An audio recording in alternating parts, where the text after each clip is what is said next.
Well, hello, Heartbreaking Talks listeners. Today we have some stories about cheating women, of course. Nothing changes in this world. Some stories are really wild, so let's start. First story. My girlfriend cheated on me in a horrible way. I started going out with this girl at the beginning of January. We went on 3 to 4 dates before she was gone over the month of February. In February, she was very intense, calling me all the time, wanting to FaceTime me, and messaging me all day. She came back at the beginning of March with a huge bruise on her ass. When I asked her about it, she said she didn't know how she got it. I found it a little suspicious, but I let it go.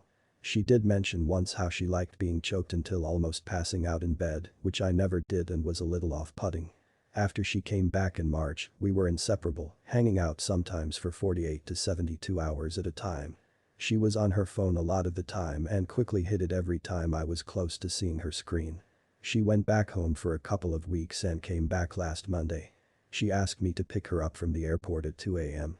We were in bed that night and I noticed that she had like 4 bruises on her ass and a few others on her legs and arms.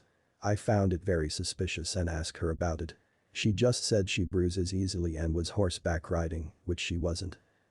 Fast forward to Friday when we went to a bar with her friend and she was approached by a much older guy at the bar who asked for her number. After I told her not to give it to him and her friend also told her to give him the wrong number, she gave him her number and full name. She started crying and drinking a lot after I confronted her about it. When we got home, her friend unlocked her phone and I was able to see the password. The friend deleted the call from the guy and then I unlocked it and blocked him as well. I had to get the phone back to her quickly, so I didn't check anything else. Fast forward to this Sunday when she was sleeping in my bed. I took her phone out and unlocked it. I checked her messages, DMs, and WhatsApps and saw tons of conversations with men, all flirting and sending locations and wanting to see her. She was receptive and not saying she did anything, but she didn't shut them down. She then woke up and called me, asking for her phone since it wasn't next to her. When I gave it back, she said, "Don't think I don't know what you're doing." I asked her if she was cheating, and after denying it and making several faces, she said, "I never fucked anyone in California, where we live." This just floored me. Then she said that a guy gave her the bruises in February and that the same guy gave her the bruises last week while she was on a layover and I went to pick her up at the airport that same night. It's fucking horrible. I've never experienced anything like this. I, of course, told her a bunch of things and she cried abundantly. She said she had told that guy that she was seeing someone that she really liked and wanted to be with, which I think is true based on how she talked about me to her family and friends in the messages that I saw. But still, that doesn't excuse the fact that she was cheating for the last few months and now she was ready to commit. It just broke me and it's very hard to deal with because I really liked her. But here we are.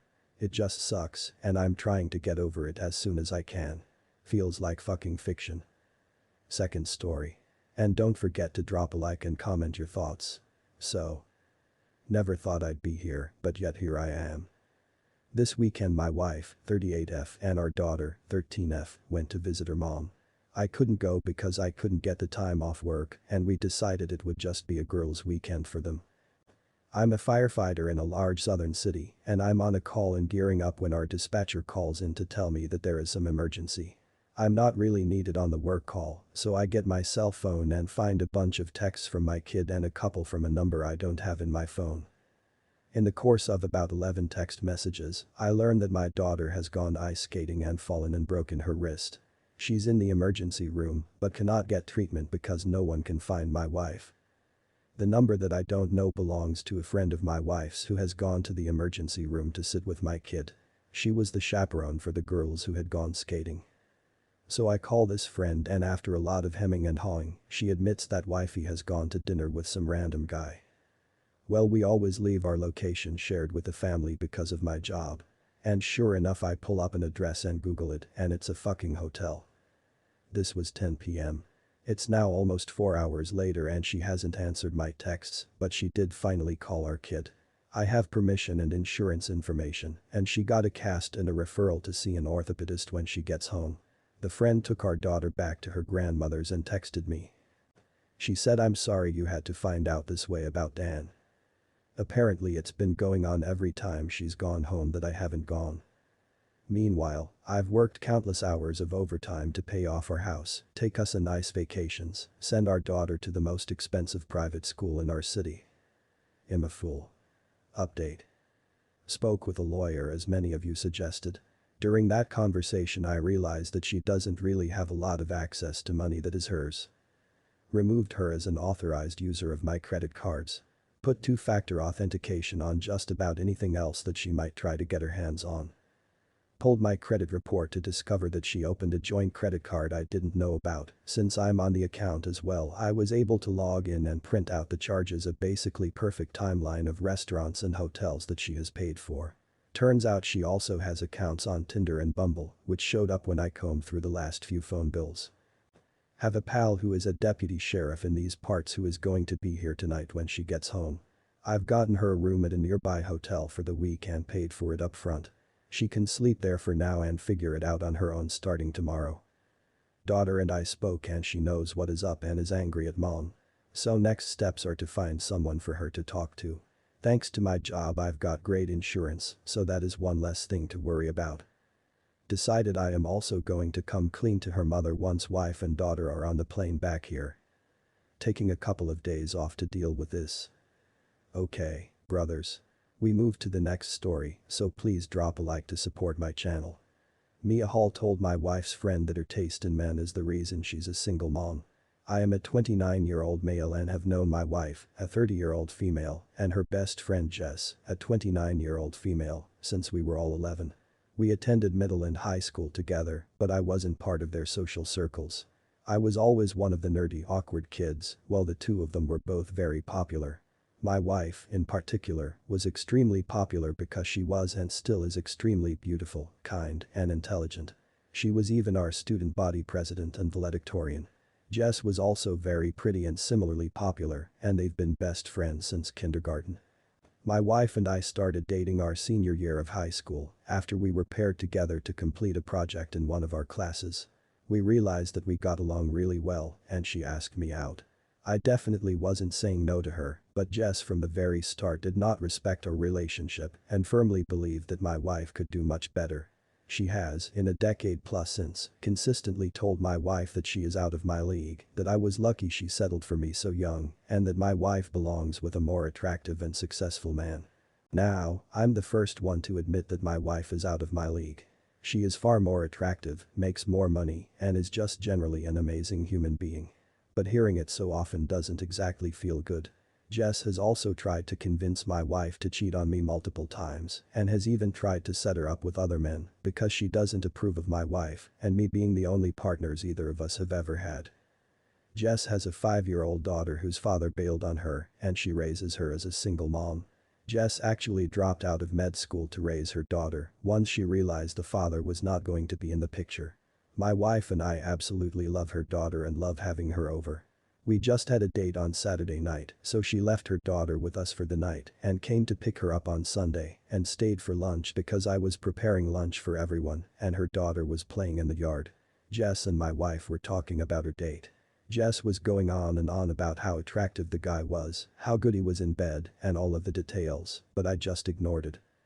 Jess then looked to me and said, "You're lucky you locked her down when you were so young before she knew that there was better out there," and then turned to my wife and offered to give the guy her number in case she wanted to try him out.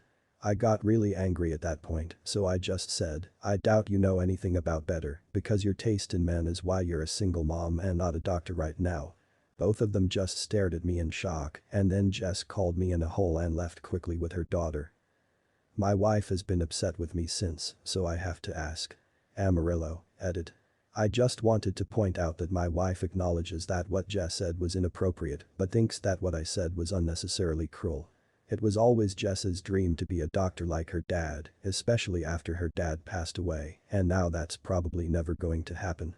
Jess has said this to me before, so I was aware of it, and my wife thinks it wasn't called for to press on something that's so clearly a pressure point for her.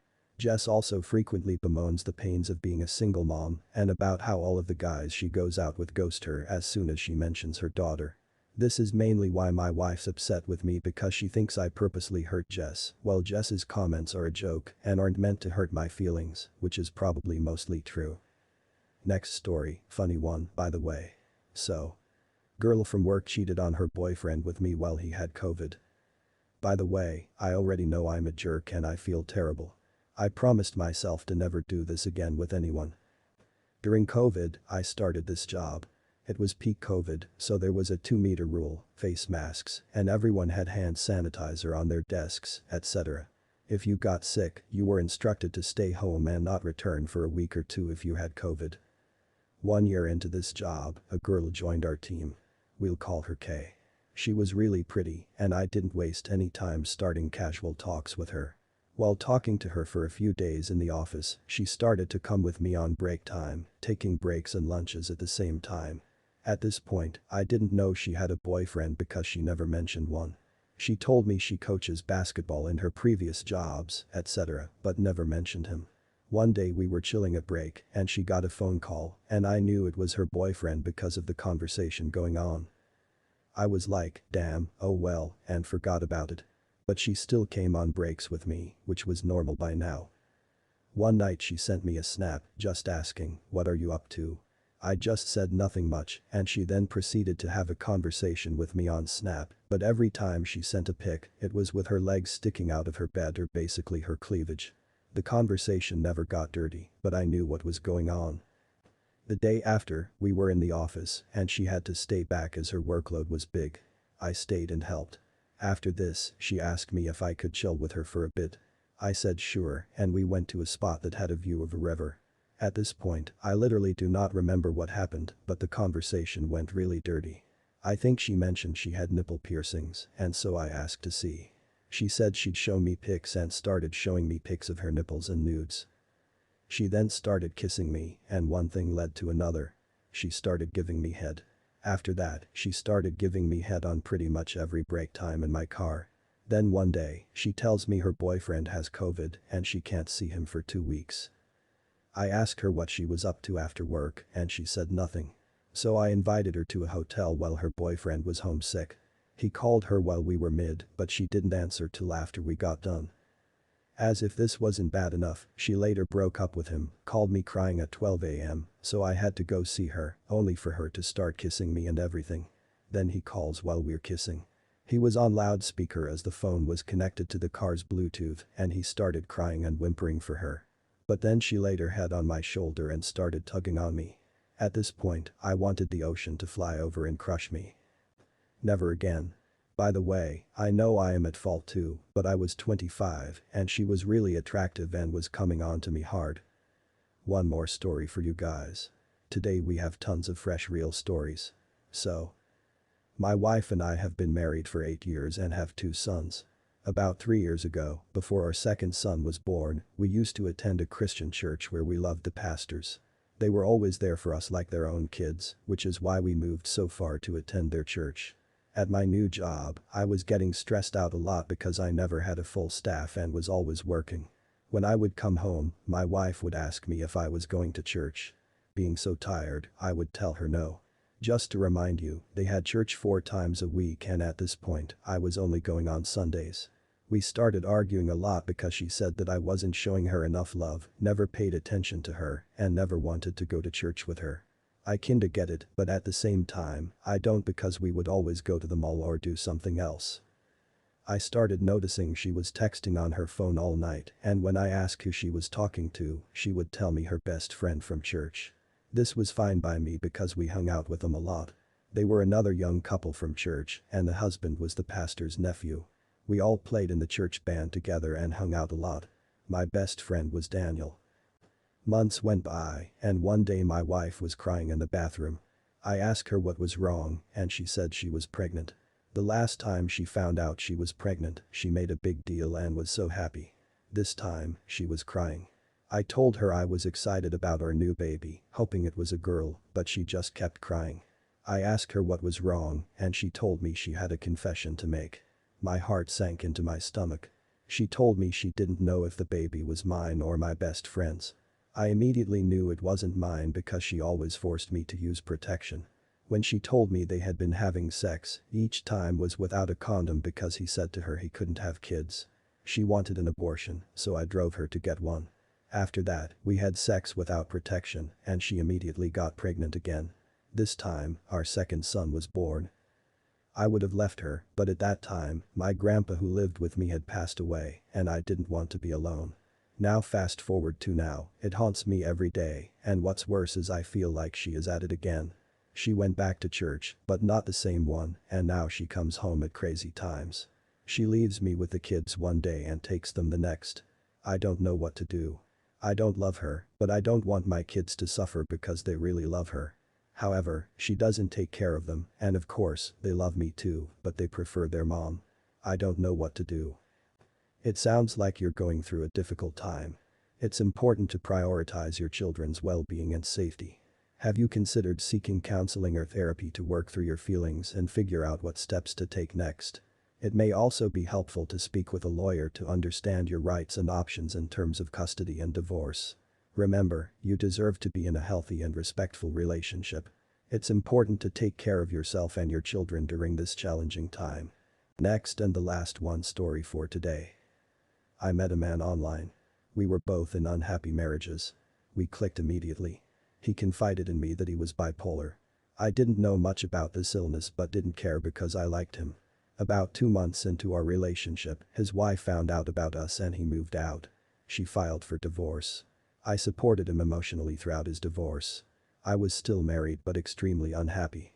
I always worried that he would leave me eventually because he is single now and I am still stuck in this unhappy, unfulfilling marriage. I wanted out but lost my job and couldn't support myself if I left. He always assured me he loved me and didn't care. I was torn. I love him so much, but I was married and he was single. It ate at me constantly. I wanted to be single and free. I was tired of lying and making excuses for where I was going or who I was with. He assured me things were good with us. We were together for almost a year. We had our ups and downs, which I would later find out through educating myself with the illness. A lot stemmed from his bipolar disorder and its symptoms. Despite minor arguments, we were attached at the hip. He called and texted me all day, every day when we weren't physically together. We were one and the same and enjoyed each other's company. We laughed hard and we loved hard. We were exclusive and we labeled ourselves boyfriend and girlfriend. I met some of his friends and his parents. We were deeply and intensely in love until one day, it all came crashing down. 6 weeks ago, he suddenly broke up with me. It came out of nowhere. The day before, he loved me and talked like normal. He was sweet and affectionate. The next morning, he broke it off. He said he couldn't deal with the guilt of how he acted within his marriage. That I was right because I am married, I am limited with my time. Which, honestly, wasn't true because I was spending almost all my free time with him. I never blew him off. If he wanted to see me, I was there. No matter what. I answered all his calls or immediately returned them if I couldn't answer at the time. He also said I could never meet his young son because he would know I was partly why his parents were divorced. That statement hurt me more than anything. It made me sound like a monster. I am not a bad person. I was and still am an unhappy woman in an unhappy marriage that made a choice to go outside that marriage and met someone who made me happy. He said he had to close this chapter of his life. So, that is what everything we experienced together talked about, explored intimately was a chapter in his life that he needed to close and move on from. He claimed he needed this separation to deal with this guilt. I will soon find out, though, that his way of dealing with this guilt of cheating on his wife would be immediately jumping into another relationship after me. In fact, less than a week after our breakup, he was posting on Facebook how happy he was, and one of his friends asked if it was because of a certain someone. That someone was not me. So, he was obviously pursuing this person while he was still with me and professing his love for me. I may be delusional, but wouldn't that mean he was cheating on me? The very thing he said he couldn't deal with doing during his marriage. Also, I know I was not the first woman he was with when he went looking outside his marriage. Why didn't he feel guilty then? Why did it take him 8 months to finally grow a conscience? If what he is telling me is true. Now, I don't know what to believe. The worst part about all of this is that immediately after he broke up with me, he blocked my number, so I couldn't even defend myself or discuss what happened. He made his decision with no regard for how I felt and then cut me out of his life as if I never existed. I have never had anyone treat me with such disdain in all my life. He went from a sweet, loving, affectionate man to cold and uncaring literally overnight. Was I finally feeling the wrath of his bipolar disorder, or am I truly just a piece of shit that can be loved one minute and thrown away the next like trash? Why didn't he tell me how he was feeling before he made this life-altering decision? If he loved me as much as he said he did, how could he give me up so easily? I told my husband everything. He doesn't want to divorce me, but I want out. I want to be on my own. I have this unrelenting urge to contact his ex-wife and apologize for my part in their divorce. I can't imagine the hurt she felt after being with this man for almost 10 years and having his child. She is a strong woman. I also would like to ask what it was like to be married to him. Did he have a pattern of doing this? I need to know for the sake of my sanity. I need to know the demise if our relationship was not all my doing. I need to know so I can forgive myself. I am in therapy now. The first few weeks were brutal. I completely shut down. For the first 2 weeks, I couldn't leave the house, let alone my bed. I lost 10 pounds, I hated the sun for shining, the world turned into a dark, cruel place I no longer wanted to be. You see, although I know now it was a fairy tale, he made me feel things I never thought possible. He made me feel young and carefree again. When I was with him, my problems dissolved and it was just us. The most mundane task seemed magical. He may have been using his gift for his own personal gain, but for the short time we were together, I experienced it too. He touched my heart in a way I fear no one will be able to do again. That is what I miss. The escape he gave me. It's not just the loss of the relationship I mourn, it is having to return to the life I was so desperately seeking to leave. I hate myself because I feel I caused all of this. I put my fears in his head and he took those fears, used them as an excuse to leave and ruin my life forever. He took the love he claimed he had for me and is now giving it to someone else. He changed his Facebook status to in a relationship. It said nothing when we were together. Did he change it now because he found his true soulmate and is finally happy, or did he do it because he knew it is what I desperately wanted for us and it was one last knife in my heart? I will never know. I am dead to him. If you've made it to the end, you're the person I'm trying to reach and read these stories for. Please watch other videos on my channel, it's important for me to share these stories to the large audience. Sometimes I will tell you my story about my wife, but not today. Even though I don't know a lot about you, brothers, I respect all of you. Click subscribe, like, and see you in the next video.